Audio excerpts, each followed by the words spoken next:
She said.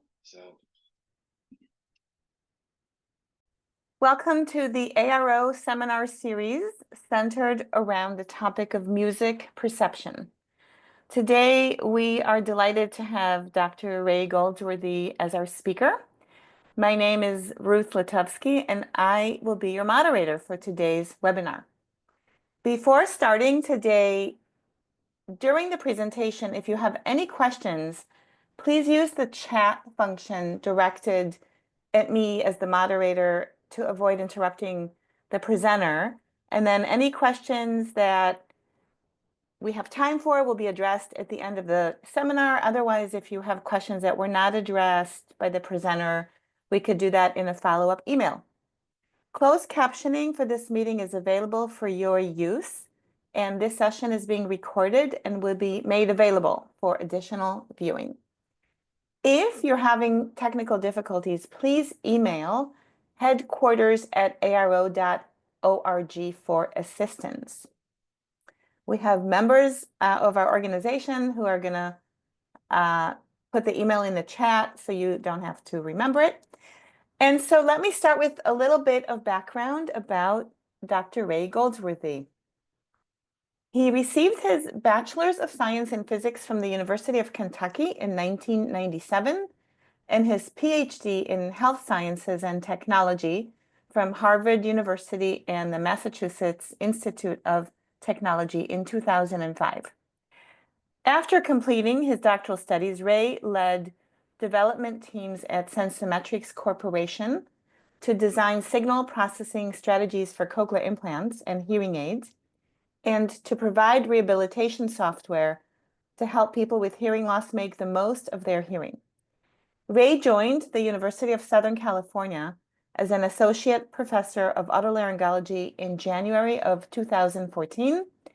Ray is himself a cochlear implant user and is passionate about the interplay of auditory experience, auditory perception, and medical bionics for improving the lives of people with hearing loss. And I wanted to add just a bit of a personal note because Ray and I have become good friends over the last couple of decades. I believe that we've known each other for at least 20 years, maybe more. We met when he was a PhD student at Harvard and MIT, and I was spending time in Boston and had then left Boston, but loved visiting and getting to know him and his classmates. I learned from Ray about his experience as a young person who was deaf and learned a lot about how he navigated the world, communicating so effectively and providing all of us with a really wonderful role model. But more important, I've enjoyed the many years of scientific discussion with Ray about how cochlear implants work, what are the challenges for making them more effective, and what are some of the most important questions that our field should be asking. I have truly enjoyed our visits to each other's labs and homes, and I'm going to see Ray here in Madison in a couple of days. And one of the greatest pleasures has been seeing Ray progress in his career, open his lab at USC, get funded, and get amazing recognition for the fantastic work that he is doing. I consider Ray to be a thought leader, and I'm truly honored to have been invited to moderate the session for ARO today. So now, without further ado, it is my pleasure to welcome Dr. Ray Goldsworthy, who will be presenting his work titled Music Appreciation After Cochlear Implantation. Thank you, Ruth. Thank you. So I'm going to pull up my slides, and as I do that, I just wanted to, thank you again. You've been a friend and a colleague for, as you say, at least 20 years, and you've been mentoring me along the way and guiding me along the way, and of course, guiding many others and leading, a thought leader in the field yourself, of course, and leading so many others. So thank you. So let me pull up my slides. And so the title of my talk is Music Appreciation After Cochlear Implantation. And I'm Ray Goldsworthy, Keck School of Medicine, University of Southern California. And I just want to start with, just a quick, how does the cochlear implant work? Well, a cochlear implant works by, directly electrically stimulating the auditory nerve. There is an electrode array that has today at most 22 electrodes. In this image, the darker gray areas are represent electrodes, and at most there are 22 intracochlear electrodes are implanted, trying to stimulate the auditory nerve, which has about 30,000 neurons.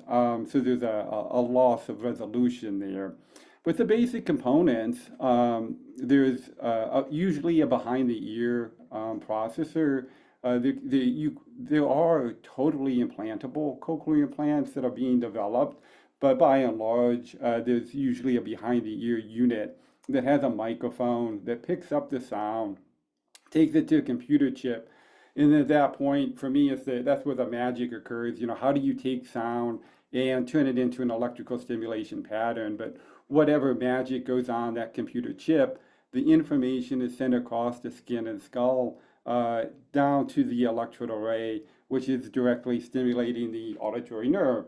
And as I said, that most is 22 electrodes. Sometimes it's only one electrode, and you're trying to stimulate a nerve fiber that has 30,000 about neurons. And so a good, metaphor for that is a piano player or a boy playing the piano with mittens on. And it was really this loss of resolution, this loss of pitch resolution or frequency resolution is one of the primary deficits that we're all trying to improve in the field. And so I'm going to talk about how that kind of percolates up to other aspects of music perception and to music appreciation. And that's what we're talking about today. What are the best outcomes we can get for cochlear implant users for music appreciation? And I wanted to start off with the most important point. And the most important point is that there's a big difference between music appreciation and music perception. By appreciation, I really just mean, do you like music? Does a cochlear implant user like music? Whereas music perception, we can get more into the nuanced psychophysics or psychoacoustics. How well can somebody with an implant hear pitch differences? How well can they hear harmony? How well can they hear tonality? But at the heart of it, music appreciation is the thing that we're really trying to improve. We want cochlear implant users to love music, to enjoy music. And, both of these areas, they take a hit if you lose your hearing and you get a cochlear implant. Then, well, yes, your music appreciation is going to suffer. Music is not going to sound like it used to. You're going to have to go through a period of recovery. As a colleague told me, it's not unlike losing a loved one. You have to mourn a little bit and then you have to recover.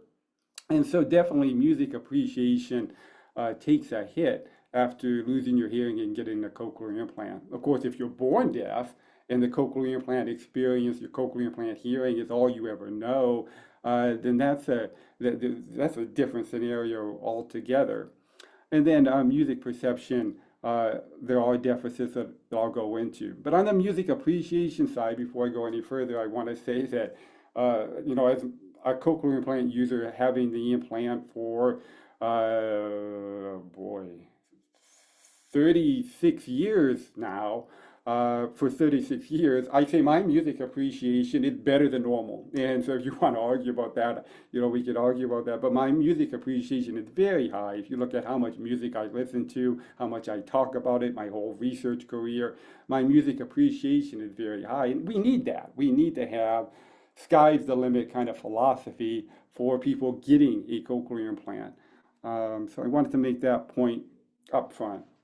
So my lab's work on music appreciation, the psychosocial aspects of music appreciation beyond perception, is relatively new for my lab. And as I go through the talk, even though I'm mainly trying to convey some of the work that I've done, I want to highlight the giants in the field that I'm standing on their shoulders, or I've been inspired by over the years. And certainly Valerie Louie and Kate Giffeller and Virginia Driscoll, they've done, the formative work, and this is a great review article, but their body of work in general has been very formative for understanding music appreciation after cochlear implantation.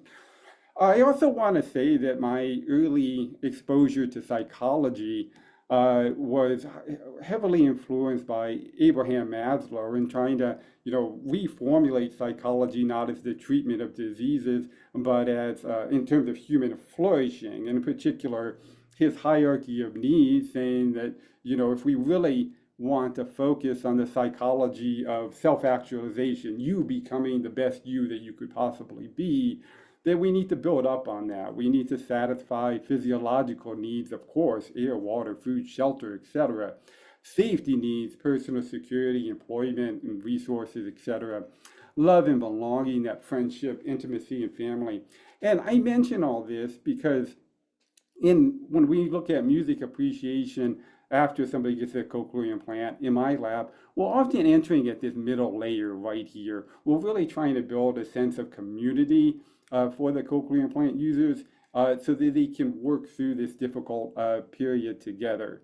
And then through that, they can build up their own esteem, their respect and self-esteem and their status towards self-actualization, being all they can be, but in this context, really high levels of music appreciation.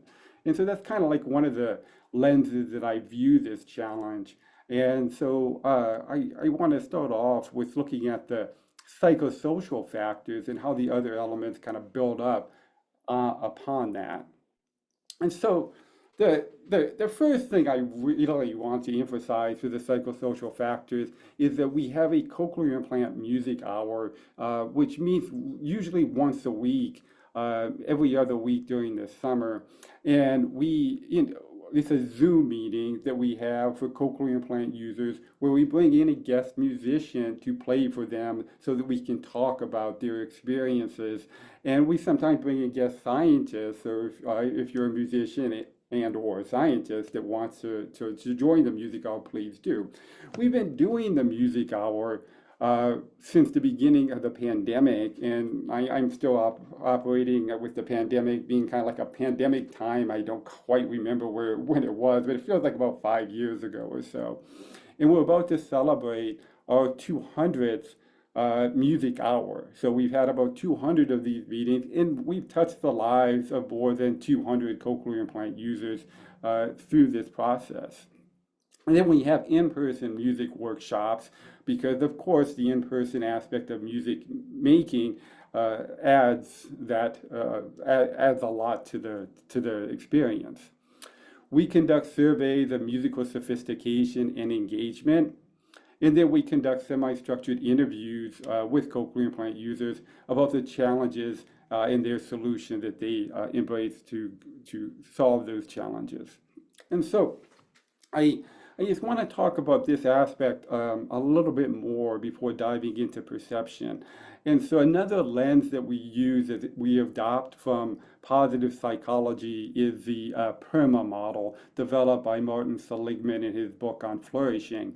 And basically what he's trying to do is he realizes that something like music appreciation, or in his case, happiness, is just too generic of a term to be scientifically rigorous. So breaking things down into more concrete, actionable psychological concepts, such as the positive emotion that somebody expresses, the engagement that they have, the relationship building or community building, the meaning they're deriving out of something, and the achievement. So we use this model as a lens to understand the challenges that cochlear implant users face. To give you an example of engagement, one of our participants said, "I like hearing the musicians that play different scales and different intervals, even though that was not part of my original training. I found myself pulling the hearing aid out, just listening with the cochlear implant, pulling that out, and putting both in just to see how I could better understand those different intervals." So here's a cochlear implant user really not just engaging with the music, but with their own sense of hearing to try to understand music in a better way. Examples of relationship building: one individual said, partly because it's a community of similarly afflicted people with similar interests in music, partly because I'm learning a lot about instruments and music that I would enjoy even if my hearing was perfect. And another said, this is my connection to others who struggle with music. So those are just two examples uh, of some of these components of music appreciation.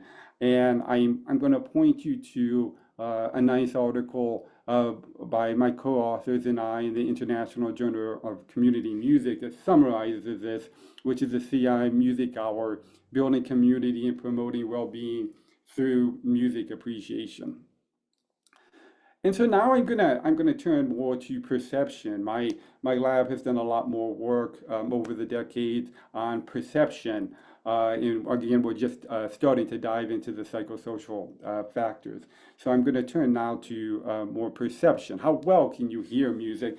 And I'm going to start off by a little bit of an executive summary, and this kind of cheat sheet executive summary is it has to be taken with a grain of salt, as you were, a grain of care, because obviously music perception is much more complex, and music perception for cochlear implant users is more complex than can be executively summarized. But that said, here I go. Aspects of music or elements of music, beat, rhythm, and tempo, they tend to be pretty easy for CI users in the sense that CI users can hear the beat of you lay down a beat track, we can dance as well or as poorly as anybody else. And this is because beat, rhythm, and tempo tend to happen on the second scale or a couple times per second. And the cochlear implant did a good job of encoding timing down to about a millisecond or so. So they're very fast. Now, the nuance here is that once you start looking at polyphonic music with multiple instruments or more complex polyrhythms, then some of the nuances will start to emerge. But in contrast, pitch is really, in my mind, the primary deficit, and it kind of percolates up to the other elements of music. And pitch, melody, and texture tends to be hard for CI users. And that's precisely the piano player had mittens on, the loss of resolution that we're trying to improve. Harmony and timbre tend to be a mixed bag.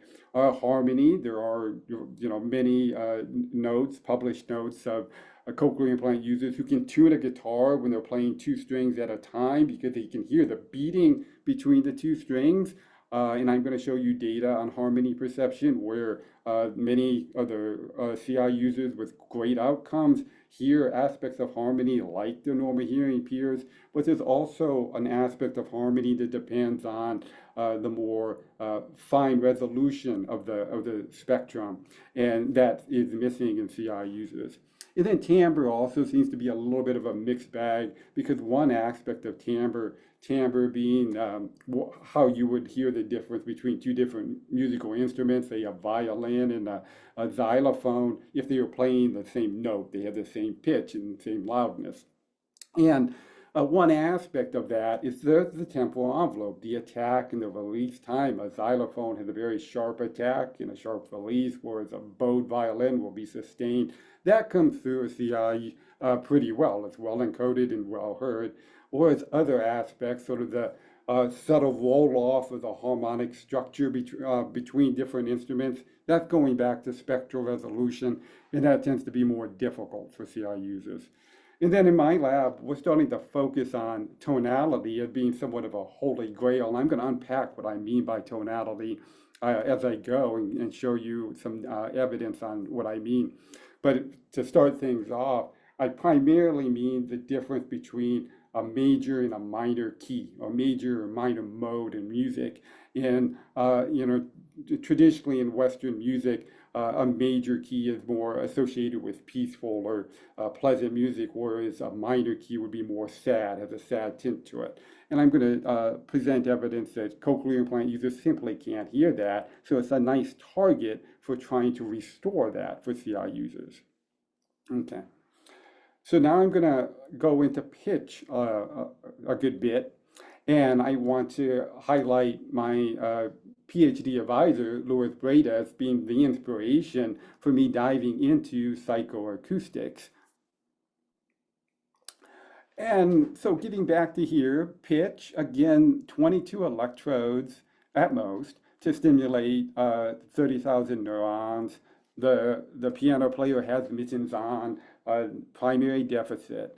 Given that, well, how good is pitch resolution in people with normal hearing, and how good is it in people with cochlear implants?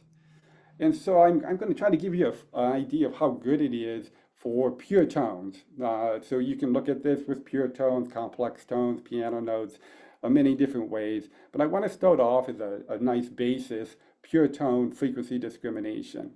And I'm doing that by plotting just noticeable differences. So the smallest change in frequency that, in this case, normal hearing listeners can hear as a pitch difference. And I'm plotting here based on the mathematical function given by Christophe Michel in 2012, which was based on a meta-analysis of several studies. So this is just noticeable differences. Smaller is better. 1% would mean that you can hear the difference between 100 and 101. Then getting down to a sweet spot around 1,000, about 0.2, so about 1,000 versus 1,002. On the right scale over here is showing the same thing, but in semitones. So you can see that one semitone line right here, and that's important because one semitone is typically the smallest interval used in Western music. It's a half step. And so you can see that normal hearing listeners have better resolution, better than a semitone, much better than a semitone, a fraction of that on average. And so they're really able to get a lot of nuance out of a music perception. These are cochlear implant users measured in my lab. There's about 30 here. This is unpublished data. And what I first want you to see is that many of the CI users, despite the limited resolution they're getting, are starting to encroach in that normal hearing range. So that's definitely the glass is half full. It's a very positive outcome. I also want you to see that even the average for pure tone frequency discrimination is pushing underneath that one semitone line. So again, a very positive finding.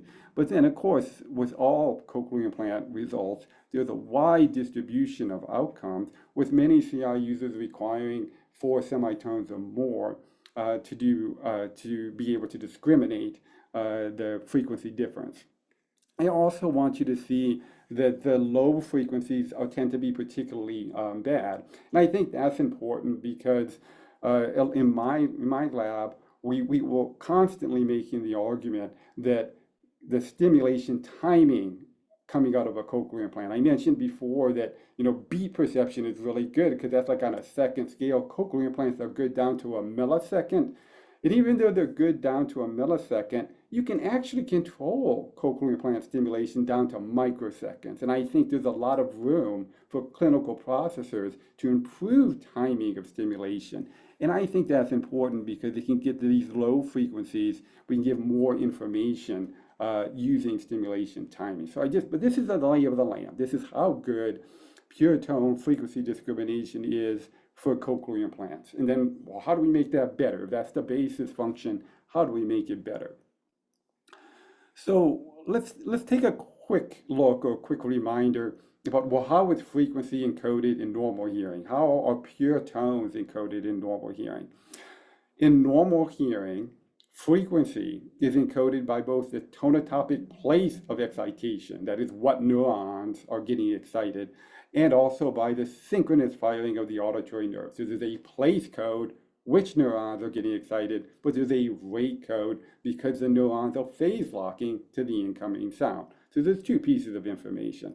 And I'm illustrating that here using Laura Carney's model of the auditory nerve, which is well described by Zeleny et al. In 2014. I'm basically showing the fiber response for fibers between 125 to 8,000 for the opening 20 milliseconds of a 500 hertz pure tone.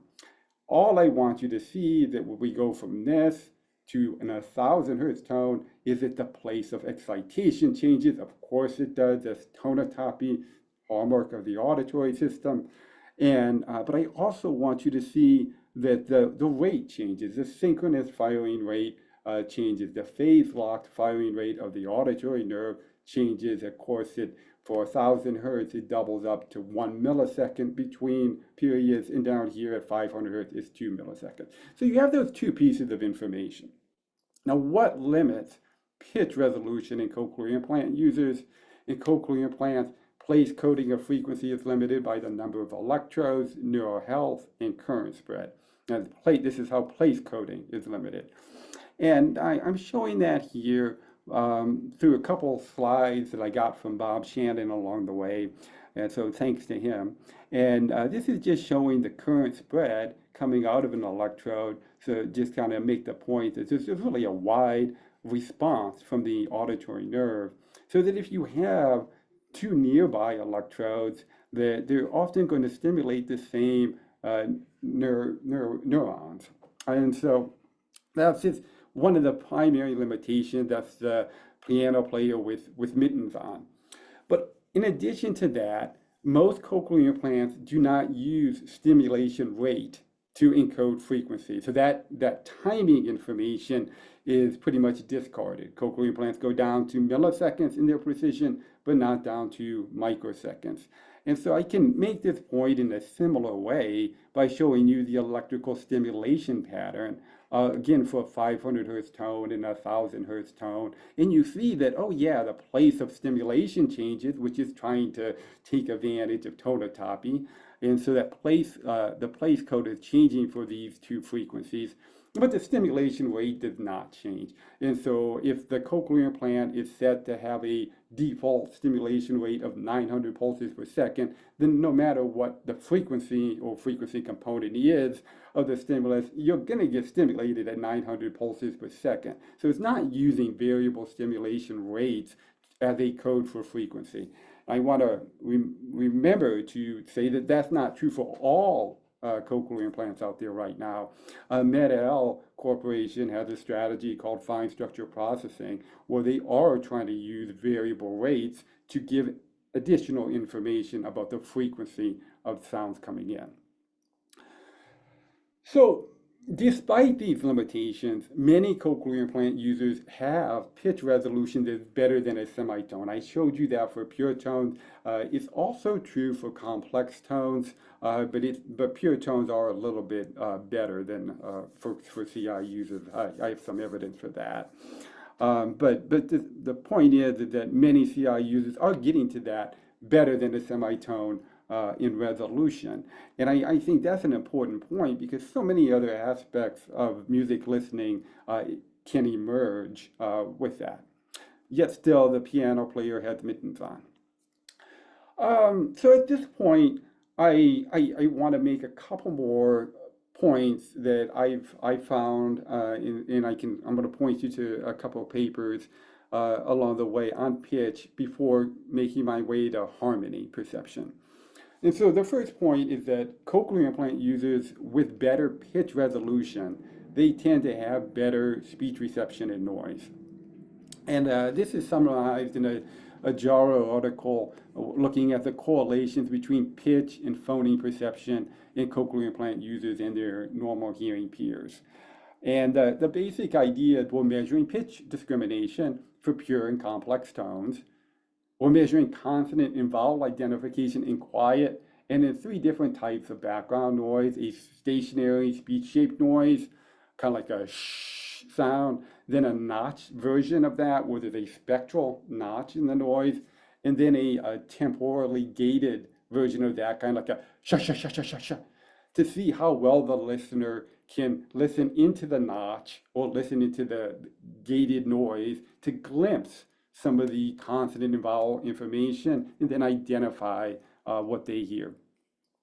And then we calculate the correlations between measures of pitch and speech perception. And so to give you an idea of what this looks like, What I'm plotting here is the phoneme identification, so both consonants and vowels. This is normal hearing over here. This is performance in temporally gated noise. It's the SRT, or speech reception threshold, the point that they got 50% of the consonants or the vowels correct. So this is a signal to noise ratio over here. Lower is better. The dashed line would mean that they have the same SRT, or the same signal to noise ratio for the gated noise versus the stationary noise. And then I draw your attention to the normal hearing listeners over here for consonants and vowels, and point out that they're getting this large masking release. They're doing much better. They're getting to a much lower signal to noise ratio when it's gated on and off. They're able to glimpse within those temporal gaps to hear out the phoneme information relative to when it's a stationary noise. The cochlear implant uses not so much, maybe more like a 5 dB difference here compared to the 15 dB difference for the normal hearing. You see a broad range of performance. And so one of the primary things that we wanted to know was, well, how well did pitch resolution predict, or I shouldn't say predict, but correlate with these outcome measures? And so we did a correlation analysis, and what I'm showing you here is the estimated correlation distribution. So this is correlation here, the correlation distribution for different pure tone frequencies as being how well correlated it is. I'm shading it a color if the 95% of the distribution, so there's a 95% probability of rejecting, there's no correlation. So basically when you see it colored, it means there's a stronger correlation between the specific measures. So what are we correlating here? Again, that is pure tone frequency discrimination with either consonant identification or vowel identification. And it really seems to be that the performance in spectrally notched noise or temporally gated noise is what the pure tone pitch is correlated to. Not so much for the consonant in quiet or the vowels in quiet. It's really in the more demanding noise conditions. So I wanted to make that point. I also want to make the point that we have evidence from the lab and our collaborators that children that are born deaf and they're implanted after 3 years of age, that they struggle with pitch perception. And so this is summarized in an article led by Yael Zaltz, Voice Discrimination by Adults with Cochlear Implants, the Benefits of Early Implantation for Vocal Tract Length Perception. It's also a JARA article. And basically what we're doing in that article is we took spoken sentences and then we manipulated them so that there was either a pitch difference, a vocal tract length difference, or both of those, and to see how well CI users could hear a difference based on those manipulations. And we tested 18 adult cochlear implant users, so they're adult now, but they were all pre-lingually deafened, so they were all born deaf, and to the best of our knowledge, did not have early sensory experience. And then all of these participants had at least 2 years of experience with the devices, many more like a decade or two. And they've described both the manipulation and fundamental frequency as being pitch, but also the vocal tract length, they said, was very much like pitch, although some would refer to that as timbre. But in any case, let me walk you through the results. And so again, I'm showing difference lineaments or just noticeable difference or discrimination thresholds. Lower is better. One semitone is right here. This figure is showing fundamental frequency discrimination, so using fundamental frequency. And then we're looking at this versus the age at implantation. So they're all these subjects are closer to the age of 30 now, but they've had different ages of implantation. And the trend that emerges from this is that we see some good performance for those who are early implanted, and that the trend seems to be that they're getting worse with age of implantation. However, there are outliers, and we really want to understand those outliers.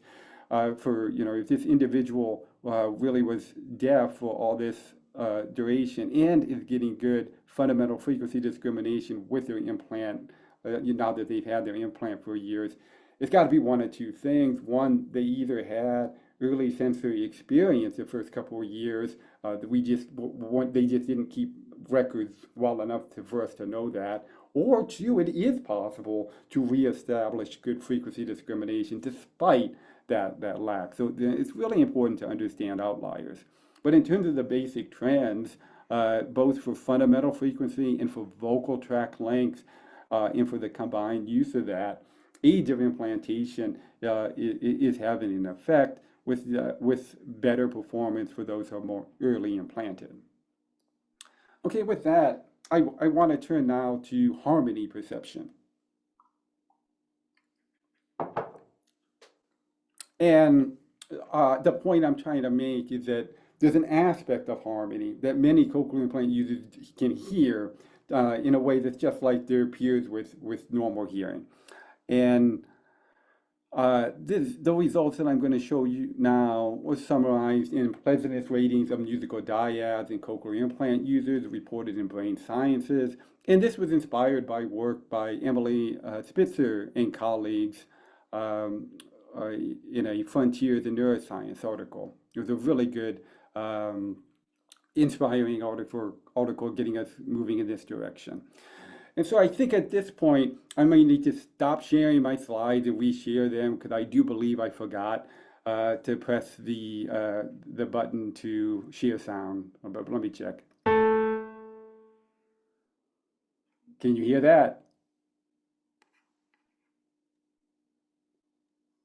Yes, Ray, we heard that. Thank you. Okay, great. Thank you.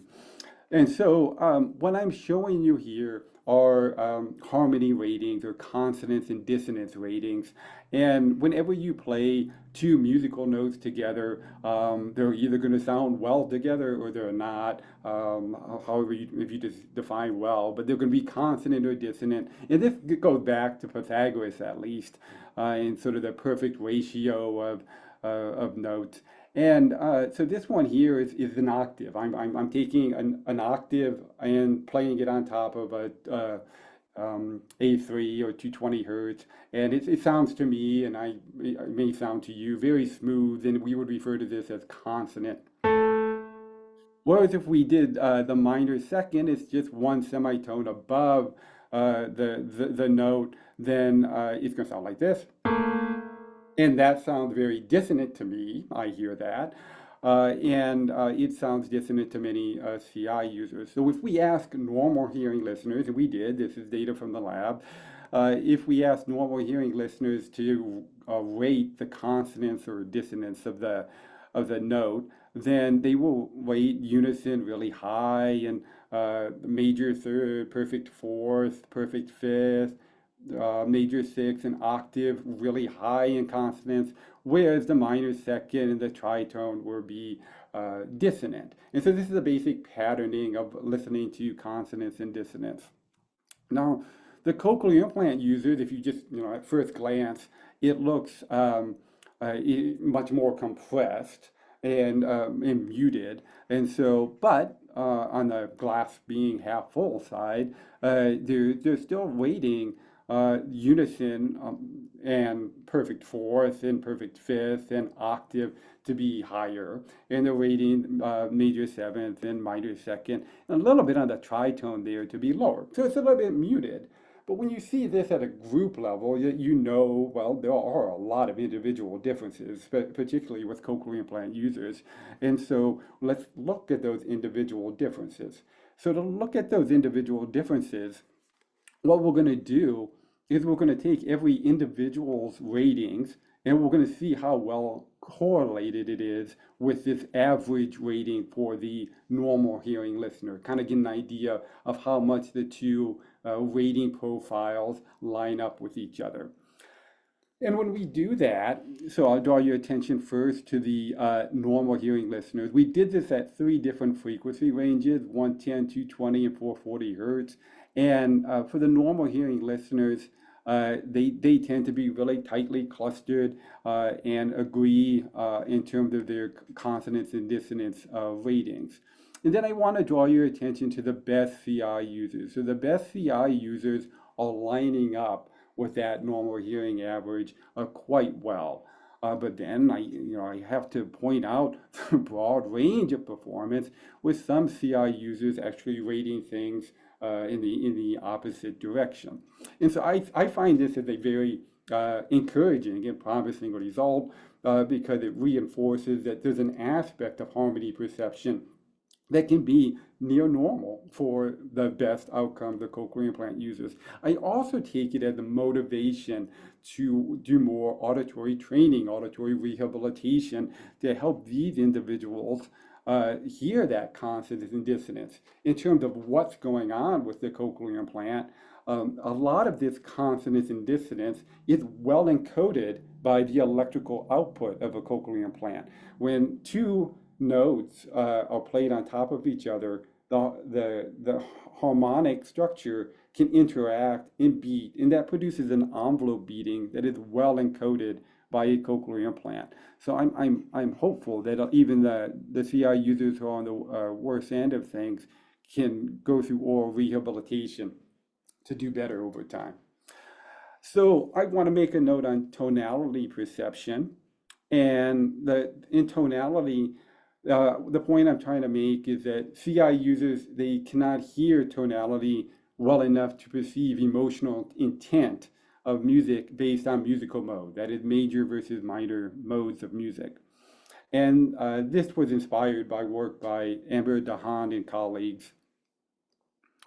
And so for non-musicians in the group, the difference between a major scale and a minor scale is really just a semitone or a half step. The third note in the scale is lowered by a semitone, as is the sixth and seventh is lowered by a semitone. And then I'll come back to this lower part in a portion. But the key thing is it's just a small semitone step that changes the response. So using the melodies used by Amber Dahan and all, we had people with no known hearing loss rate the valence, that is whether it's this melody is unpleasant or pleasant, and the arousal, whether it's relaxing or stimulating, and for melodies that were categorized as happy, sad, scary, and peaceful. And so happy tended to be stimulating and pleasant. Peaceful tended to be a little bit more relaxing and pleasant. The sad, more relaxing and unpleasant, and the scary, more stimulating and unpleasant. So I first want you to see that the CI users, again, are more compressed. The happy kind of stands out because it was at a faster tempo and it had more flourishes. CI users could hear that. But it was more compressed in general. And then I wanted to draw your attention to the comparison between sad and peaceful melodies, because all of the sad melodies were written in a minor key, and all the peaceful melodies were written in a major key.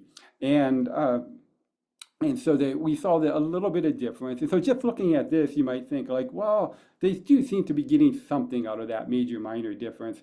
But there was also a difference in the original melodies in the tempo. And so if you look at the tempo, and I'm just going to keep you down in the bottom left over here, and these are cochlear implant users' ratings of valence for the sad, the blue triangle, and the peaceful here. And you see they have different tempos. So maybe some of that valence is being driven by this tempo. So let's control for that.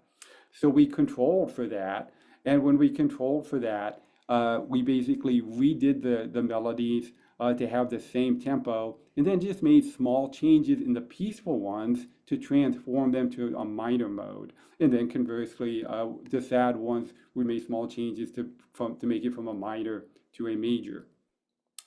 And so when we did that, and we had them re-rate the valence and arousal, well, there was no difference in arousal. But for the normal hearing listeners, when we took a sad song and we changed it from minor to major, then it sounded different to them. So I'm going to play that for you. So this was originally a sad melody.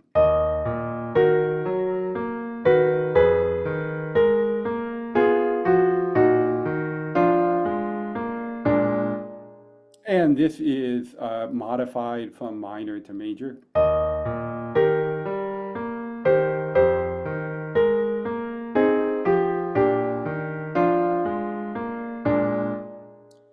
And when I listen to that, I want to say like, oh, I think I can hear something. But when I tested that in a formal way, I do not. And so, I feel like maybe you heard something, maybe you didn't, but I didn't really hear anything. And cochlear implant users, we haven't found a cochlear implant user when we control tempo in this way that shows any evidence of being able to hear this difference in tonality. And I find that exciting, actually, rather than depressing, because it's a really clear sort of litmus test of something that we can aim for in the field. And so I'm gonna wrap up in a little bit, but before I do that, I wanted to put forth what I think should be the first law of cochlear implants, and I say it somewhat tongue in cheek, but I'm also completely earnest about it, and that's the more you listen, the better you hear, and that's scientifically and that's philosophically, personally, yeah, all of the above. But I want to make a point of that by pointing to one more paper out of the lab, which is computer-based musical interval training program for cochlear implant users and listeners with no known hearing loss, which is one of the training studies that have come out of the lab. And I wanted to say that my work on training studies have been broadly inspired by the works of Chin-Jae Fu and John Galvin, and also by the works of Andrew Vindale. And so in this study, we looked at cochlear implant users and peers with no known hearing loss. We provided auditory training for identifying musical intervals. We measured interval identification and pitch discrimination before and after training. And this is the basic results that we received. And so what I'm showing, so they had interval identification, and so the basic test was to play a musical interval, and the options that were given to them were major third, perfect fifth, and octave. And we measured their ability to make those identifications before training and after training. The training was also on interval identification, but not these specific 3 notes. We kind of worked them through the scale in a progressive manner. And so after a short course of training, we see significant improvements in the cochlear implant user's ability. We're not too surprised by that, because there's a lot of that is just label learning, kind of like what is a perfect fifth, what is an octave, what is a major third. But it's good to see this improvement here. And that partially transferred to their raw fundamental frequency discrimination, so their pitch discrimination. We noticed a little bit of an improvement with them. And I think this is kind of representative of a lot of the work in the lab that we're constantly trying to use oral rehabilitation or training procedures to try to understand some of the limits of cochlear implant outcomes. And so wrapping up, kind of an executive summary, I want to remake that most important point, which is that music appreciation is what you make out of it. So the psychology and the sociology are essential to understanding the challenges faced and the solutions embraced by cochlear implant users. And as clinicians and scientists, I implore everyone to embrace a sky's the limit philosophy. There was a time where, I think that time is still now, where there are probably still clinicians who say, well, you're probably not going to like music if you get a cochlear implant. And that's the wrong thing to say. You should say, well, sky's the limit. I know people, and if you didn't before, you do now. I know people who thoroughly love music, and I thoroughly love music. I know many cochlear implant users who thoroughly love music. And it should be a much more blue sky, sky's the limit, just explore music and just active encouragement for recipients. Pitch perception widely varies amongst cochlear implant users, but resolution can be better than a semitone, both for pure tones, which I showed you, but also complex and piano notes. And so that's an important point that we're breaking through now. And then many cochlear implant users do hear aspects of harmony that are like their peers with normal hearing. And tonality perception, however, is particularly challenging since it requires both pitch resolution better than a semitone, but also this rebuilding or building up for somebody who was born deaf of the cognitive associations between musical key and emotion. And on that note, I'll say I have not thoroughly explored tonality with prelingually deaf individuals, and that's something that I and others definitely should do. My acknowledgments. I want to acknowledge funding support from NIH, NIDCD. My lab is funded by 1001 on encoding temporal fine structure for cochlear implants. I did not talk about that work today. And it's supported by an 001 on music appreciation after cochlear implantation, and that's what I described for you today. And then we have at USC a wonderful T32 training program on hearing and communication neurosciences. And on that note, again, it's a wonderful training program leveraging the strengths of Dornsife for psychology and sociology, Keck for medicine and treatment, Viterbi engineering.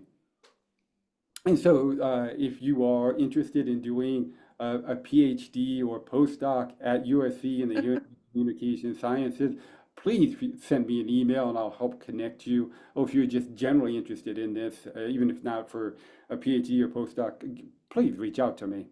And I want to thank my lab. There's a wonderful group, every one of them. I wish I could tell you something about each one, but I shall not. And then I want to thank you for listening. Well, thank you, Ray, for this fantastic seminar. You and your lab are clearly doing beautiful, careful, important work. And we have some questions in our chat, which I'll take in the order that they've come in. So the first question, Ray, can you see the chat? You can read through it. The first question is, for the tonality perception experiment with the modified melody, why do you think the cochlear implant users did not perceive any difference? What could be done differently in the modification part of the melody so the difference stands out to the CI users? Yeah, that is a great question. So when the evidence came in, and I saw that they could not hear the difference in tonality, they weren't scaling their difference. And I realized that I couldn't hear the difference. I decided to start drilling down psychoacoustically to say, like, well, is discrimination a problem? And again, the difference between a major and a minor key or mode is just a semitone. So we started building up psychoacoustic tests of, well, can you hear the difference between a major and a minor arpeggio? And so we started building up to see if CI users could hear that, and the best cochlear implant users can. And so if you play like not a chord, but a broken chord, so that you hear them in a sequence, and you take that middle notes of the major or minor arpeggio and you move it around, then we found that CI users with the best outcomes could hear that. I can hear that, and yet I don't get any emotional intent when you go from major to minor. And so it's one of two things. One is I need my resolution to be even better, or two, I need to have more experience listening to major and minor songs and be able to rebuild that association. Anyways, those are some of my thoughts on it. Yeah. Thank you. We have time for maybe a couple of more questions. So let me ask the next one. Would you see any interest in reintroducing some low-level analog stimulation to help with perception? Yes, absolutely. I think that if you look at the field, that we moved away from analog and moved towards pulsatile stimulation. And we did that because when we had multiple electrodes stimulating at the same time, the analog currents interfered with each other in a way that wasn't perfectly controllable. And so when they introduced interlead pulsatile stimulation, it solved that problem, but I feel like it threw away a lot of the clarity of analog stimulation that could be achieved. And so if there's a way to reintroduce analog stimulation while still solving that crosstalk between electrodes problem, I think that would be wonderful. That is awesome. Thank you. The next question is whether you have tested or seen differences in unilateral compared with bilateral cochlear implant users in either perception, like the fine points of frequency discrimination, or music appreciation. Yeah, those are good questions. And so for perception, we I feel bad. We have that data. We haven't analyzed it yet. And so we have a lot of, we have a pitch benchmark that we have everybody do. We have a speech benchmark that we have everybody do. And for the pitch testing, bilateral users, we have them test first with both devices on. And then if they're willing to continue on with the study, we have them test with each ear individually. And so I need time to analyze that data, which I haven't done so far. But then anecdotally, in terms of music appreciation, I think that my real interest is more in the bimodal listeners. So if you have an implant on one side and a hearing aid on the other, because I'm not seeing a large difference for the bilateral, but for the bimodal, there's often this interplay between how well they integrate the two. And some individuals, they seem to fight between their ears, and they kind of rely on their hearing aid ear, and they don't really build up the CI side, whereas other individuals are more practiced at really listening to music, and as that quote said, take one off, take the other off, and kind of rebuild their music appreciation. So they're kind of like bootstrapping the CI using their residual hearing. That's awesome. I can't wait to see the data. Maybe tomorrow you can get them analyzed right now. The next question is about music with different semitones and tonality perception. Do you think we can use it as a test and evaluate listening training? Yeah, I do think we can use tonality as a test. Unfortunately, it's too hard of a test right now because the CI users can't do it. So that's why I see it as more of a holy grail to get at. But we have a version of it that is more about hearing that pitch difference of that middle note in an arpeggio and trying to use that to train them to be able to hear that semitone difference. But then in terms of the long term, I do see tonality as something that we're trying to reestablish and being a litmus test for the future. But with my evidence right now, it suggests that none of the CI users can do it, including myself. And so it's just that in itself is too hard of a test. But I do have more nuanced versions that are getting at the psychoacoustic limits or the perceptual limits.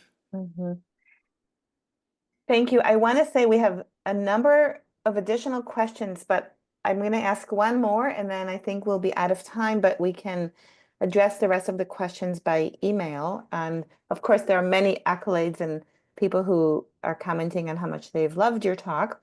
So the last question is, again, for musical training, is there evidence as to whether actively engaging in producing the music versus actively or passively listening to the music provides more benefit?